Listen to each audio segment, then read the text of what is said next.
You should find tonight a very practical night. Something that you can test. Take it home tonight and prove it. You'll take it from Scripture, but something first, I think, with which you're all familiar.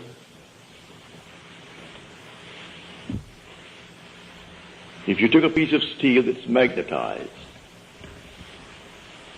it does not differ in substance from the demagnetized piece of steel, only in its arrangement of its molecules. The rich man, the poor man, the beggar man, the thief are not different minds, but simply different arrangements of the same mind. There is only God in this world. So when you say I am, and I say I am, it's the same God, but we have arranged the structure of our mind differently.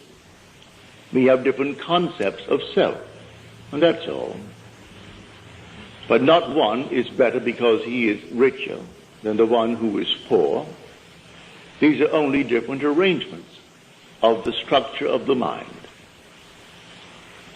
Now, Scripture tells us, and I'm quoting now the book of James, the epistle of James. James is really a letter of Jacob. The word James and Jacob are identical in Hebrew, Greek, and in the Arabic tongue. The same word. So when they begin, James, a servant of God and the Lord Jesus Christ, to the 12 tribes in the dispersion, you can see at once it's simply a Christian revision of this Jewish letter. It's the letter of Jacob. And if you read it carefully, only twice do they insert, say, Jesus Christ our Lord. All the others, there are 11 other times, it is simply God. The Lord is God, not Christ. So here it is really the servant of the Lord speaking. And he's giving us some fantastic instruction and very practical instruction. Now listen to it carefully. I'm now going to quote from the very first chapter of the book of James. Be doers of the word, and not hearers only. For he who is a hearer and not a doer is like a man who observes his natural face in a mirror, then goes his way and at once forgets what he is like. But he who looks into the perfect law, the law of liberty, and perseveres, he will be blessed in his doing. Now, how do I look into the law, the perfect law, which sets me free, the law of liberty? I look into my mind. I'm now imprisoned. I've heard the sentence. I know exactly how long I'm supposed to serve. Now I look into the law of liberty in my mind. And I assume that I am free. I'm set free. How? I am not concerned. Who brought it about? I am not concerned. I simply look into the perfect law, the law of liberty, and I dare to assume that I am free. If I dare to assume that I am free, I rearrange the structure of my mind, the same mind that heard the sentence that I accepted when I heard it. Now I do not accept it. I look into the perfect law, the law of liberty. And if, as I'm told in Scripture, I persevere, then I will actually receive that which I am doing. I must not forget what I have done, and sleep this night as though I am in prison. For if I am now set free, where would I sleep? Let me know exactly where would I sleep. Well, dare to assume that I am sleeping there now. If I sleep in the assumption that I am free, I am not in jail. Even though the bars are there, I don't see them. Close my eyes against them. As Blake tells us, man's perceptions are not bounded by organs of perception. He perceives more than sense, so ever acute, can discover. And so reason, or the ratio of all that we already know, is not the same that it shall be when we know more.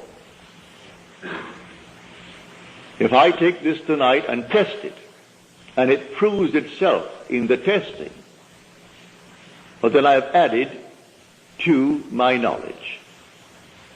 And so I know more than before I tested it. And so when I find myself up against something that seems beyond solution, I have found something that can solve it. All I have to do is to rearrange the structure of my mind. So I dare to assume that I am the man that I would be, and sleep as though I am. That's the rearrangement of that structure of the mind. I'm the same being. I'm Neville. I know exactly those that I knew before, but now I know them differently. I know them now as a freed man.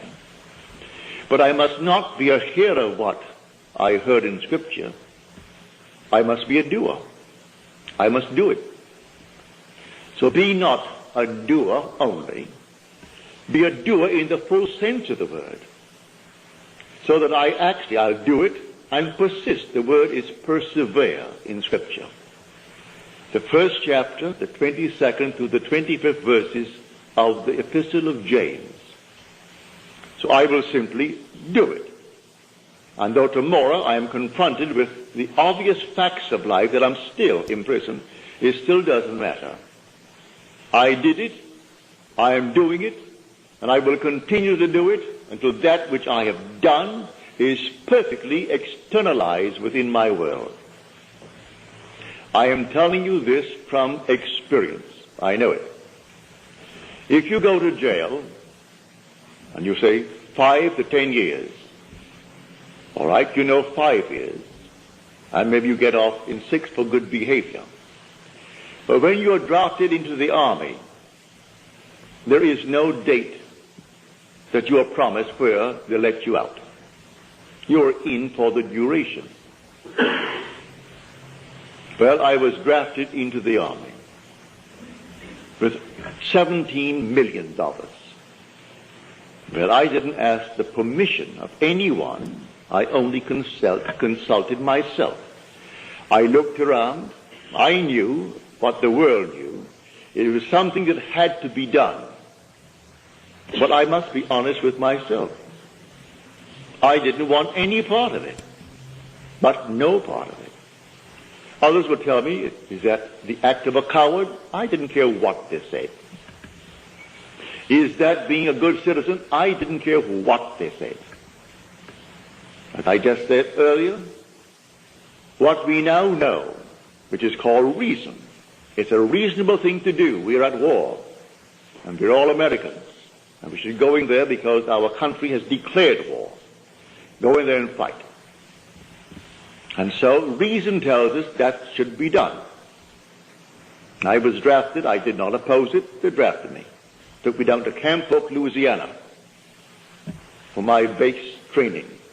And while I was there, I didn't want any part of it. And I dared to assume that I am out of it. And made my normal natural application, as you have to do in the world of Caesar. Within 24 hours it came back, and it was simply rejected. It was signed disapproved. and signed by my colonel, a very nice gentleman. His name was Colonel Theodore Bilbo Jr. His father was Senator of Mississippi. I said nothing. My captain said, "For your sake, Goddard, I am very, very sorry. I know exactly how you feel. You want to be with your wife and your little girl. Your son is in Guadalcanal with the Marines, and you are now almost 38. And so, I know, but I would like to go through this war with a man just like you at my side. So I can't say that I am sorry for myself. I'm sorry only for you." I didn't say one word to him, to the colonel. I didn't oppose it. That was the decision of Caesar. Now, I looked into the perfect law, the law of liberty, and I persevered in that law.